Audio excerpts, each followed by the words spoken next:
Yesus menasihati, jika ya kalian katakan ya, jika tidak kalian katakan tidak.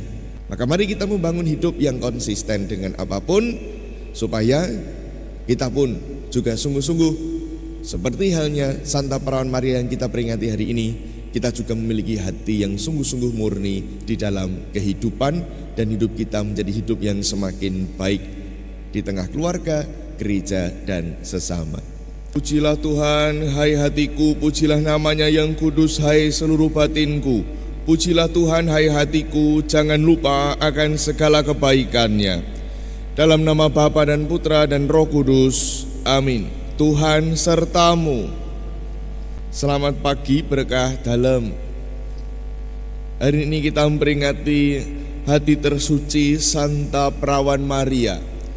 Kita ingin memohon rahmat Tuhan agar kita pun juga memiliki hati yang suci seperti Santa Maria, dengan terus-menerus mengusahakan kebenaran dalam hidup kita dan menjadi pribadi-pribadi yang konsisten untuk mengusahakan kebenaran itu. Ibu bapak dan saudari-saudaraku yang terkasih, selamat pagi, berkah dalam. Nampak-nampaknya kalau kita ngomong tentang sumpah, itu nampak-nampaknya akhir-akhir ini, entah sejak mulai kapan, saya tidak begitu memahami dan juga tidak begitu mengikuti. Tetapi yang bisa kita saksikan atau kita dengarkan ataupun juga kita rasakan di dalam hidup itu, bahwa kalau mendengar kata sumpah itu menjadi sesuatu yang empuk untuk diucapkan. Terutama beberapa waktu terakhir, entah berapa tahun itu saya tidak begitu mengikuti. Dan seringkali kata sumpah itu bisa kita dengarkan atau kita saksikan ketika ada sesuatu dalam diri orang gitu, dan menjadi pergunjingan di antara orang yang lain. Atau kalau misalnya kita sekarang mau menyebutnya ya gibah atau gosip gitu kan. Seringkali sebuah gosip atau kabar hoax atau sesuatu yang tidak benar seringkali dibumbui dengan kata-kata sumpah, hanya supaya orang lain bisa percaya pada apa yang diucapkan meskipun itu sesuatu yang tidak benar gitu kan. Misalnya kemarin aku melihat Romo boncengan sama cowok, mesra banget gitu. Padahal saya boncengan sama Pak Gi gitu kan. Tapi kemana-mana kabar yang tersebar itu lalu kalau sudah dibumbui dengan sumpah lo, aku lihat beneran lo, sumpah lo, aku lihat beneran gitu. Padahal saya dengan Pak Gi baru kemana gitu kan. Karena misalnya Pak Gi baru saya minta untuk membonceng, lalu membawa sesuatu, tangan yang satu supaya tetap erat, supaya tidak jatuh, Pak Gi ya mau gak mau harus pegangan saya itu. Tapi orang lain lalu akan menganggap sesuatu, kalau orang itu adalah orang yang mudah untuk menghakimi orang lain dan juga menyebarkan kabar yang tidak benar akan orang lain, biasanya langsung akan mudah menuduh ini, wah Romo sama Pak Gi homo dan sebagainya. Waduh, padahal tiap hari ketemu terus, berdua terus, di sini kan cilaka kalau kayak gitu. Apalagi kalau kata-kata itu sudah dibumbui dengan yang namanya sumpah. Sesuatu menjadi renyah dan empuk sekali untuk diucapkan yang namanya sumpah. Padahal di dalam hidup sumpah memiliki arti dan makna yang sangat mendalam. Oleh karenanya kita dinasihati supaya tidak mudah bersumpah demi apapun. Karena kalau kita sudah bersumpah, itu pasti sumpah itu diambil untuk meyakinkan seseorang akan perbuatan atau pengalaman hidup ataupun juga peristiwa yang benar-benar dialami oleh orang lain, dan ini menyangkut sesuatu yang memang benar pada asalnya. Contoh misalnya di dalam penyelidikan kanonik untuk setiap calon manten atau calon orang yang mau menikah, dalam setiap penyelidikan kanonik gereja pasti selalu mengambil sumpah. Kenapa? Karena ada sesuatu yang mau diperjuangkan oleh gereja.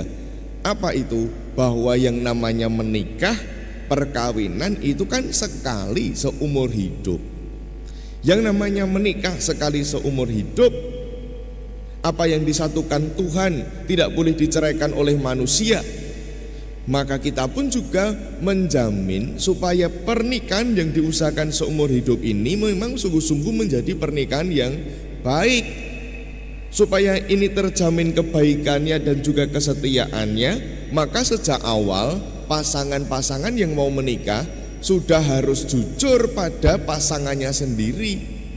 Seringkali pasangan-pasangan yang tidak bisa jujur dengan pasangannya sendiri harus dibantu untuk mengungkapkan kejujurannya meskipun tidak secara langsung. Yakni dengan cara apa? Dengan cara jujur ketika penyelidikan kanonik. Maka dalam penyelidikan kanonik harus didahului dengan sebuah sumpah, dan sumpah itu dilaksanakan bukan kan dengan orang lain, tetapi antara imam dengan orang yang melakukan perbuatan tertentu ataupun dengan pasangan manten yang memang dia mengalami peristiwa-peristiwa hidup yang memang benar-benar dia alami. Maka calon manten akan disumpah. Misalnya nanti dalam sebuah penyelidikan kanonik, di sana lalu ada pertanyaan, sungguhkah engkau benar-benar ingin menikah? A, benarkah engkau ingin menikah? Dengan B, secara sungguh-sungguh, bebas dan tanpa paksaan. Di bawah sumpah yang benar, si A akan mengatakan, ya, saya mau, saya bebas dari segala paksaan, saya mau menikah dengan B. Sumpah dilakukan untuk melindungi kebenaran itu sendiri, dan sumpah itu biasanya memang dilakukan untuk melindungi kebaikan, untuk melindungi martabat manusia, bukan untuk disalahgunakan dengan maksud-maksud tertentu, seperti yang tadi saya contohkan misalnya dalam gosip-gosip, di mana menjadi bumbu yang renyah ketika lalu si penggosip itu sudah mengatakan sumpah lu, sumprit lu, bel, gitu kan? Maka sekali lagi kita diminta untuk tidak mudah bersumpah. Janganlah kamu bersumpah demi apapun. Sumpah itu hanya dilakukan ketika orang atau otoritas yang berwenang itu memang membutuhkan keyakinan akan suatu kebenaran.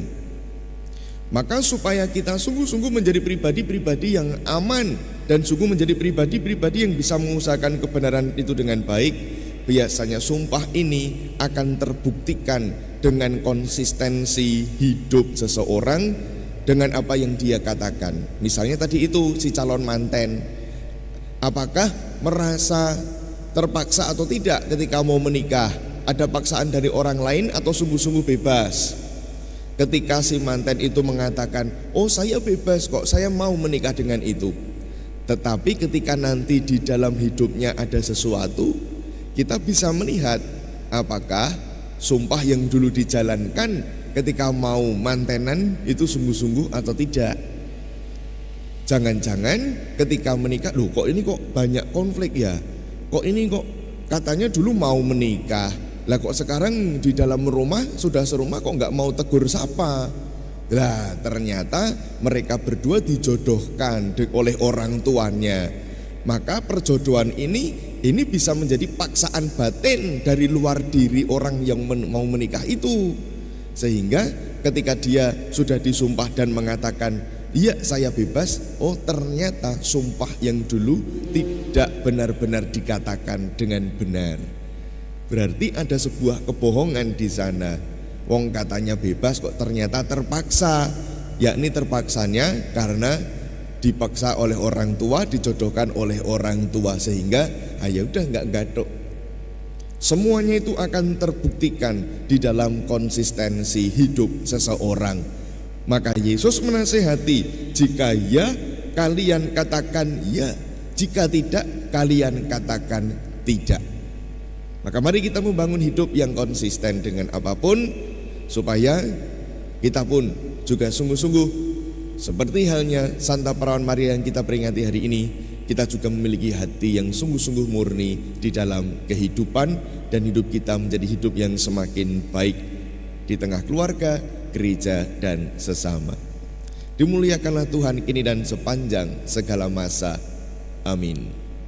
Ibu bapak dan saudari-saudara yang terkasih, terima kasih kebersamaan kita dalam perayaan Ekaristi pagi ini. Nanti malam pukul 7 kita masih akan bersama-sama di dalam novena Santo Antonius Padua hari yang ke-9 atau hari terakhir. Esok pagi adalah perayaan Ekaristi ulang tahun paroki Santo Antonius Padua Kendal ini. Dan sekaligus esok pagi akan dilangsungkan pelantikan bagi Dewan Pastoral Paroki yang baru untuk periode 2021-2024. Dan perayaan Ekaristi akan dipimpin oleh Romo Vikep Kevikepan Semarang, Romo Francisco Savrio Sugiono PR, dan akan dimulai pukul 8 pagi. Ekaristi biasanya, Ekaristi mingguan dimulai jam setengah 8. Tetapi khusus untuk besok pagi hari Minggu 13 Juni perayaan Ekaristi akan dimulai pukul 8 pagi, 8.00 pagi, dan akan dipimpin oleh Romo Vikep. Sekali lagi, besok pagi misa mulai jam 8 pagi. Misa untuk ulang tahun atau pesta nama paroki Santo Antonius Padua Kendal, dan juga pelantikan Dewan Pastoral Paroki periode 2021-2024. Maka mari kita berdoa agar acara besok pagi sungguh bisa berjalan dengan baik dan lancar. Terutama kita berdoa bagi rekan-rekan Dewan Pastoral Paroki yang baru, semoga dianugerahi rahmat Roh Kudus untuk sungguh-sungguh mempersembahkan diri bagi gereja dan melayani gereja dengan ketulusan hati. Terima kasih kebersamaan kita pada pagi hari ini, dan mari kita tutup dengan memohon berkat Tuhan. Tuhan sertamu. Kita semua, sanak saudara kita yang kita bawa dalam doa, keluarga kita dan komunitas kita, senantiasa dibimbing, dilindungi dan diberkati oleh Allah yang Maha Kuasa, Bapa dan Putra dan Roh Kudus. Amin. Dengan ini perayaan Ekaristi kita telah selesai. Mari kita pergi, kita diutus. Amin.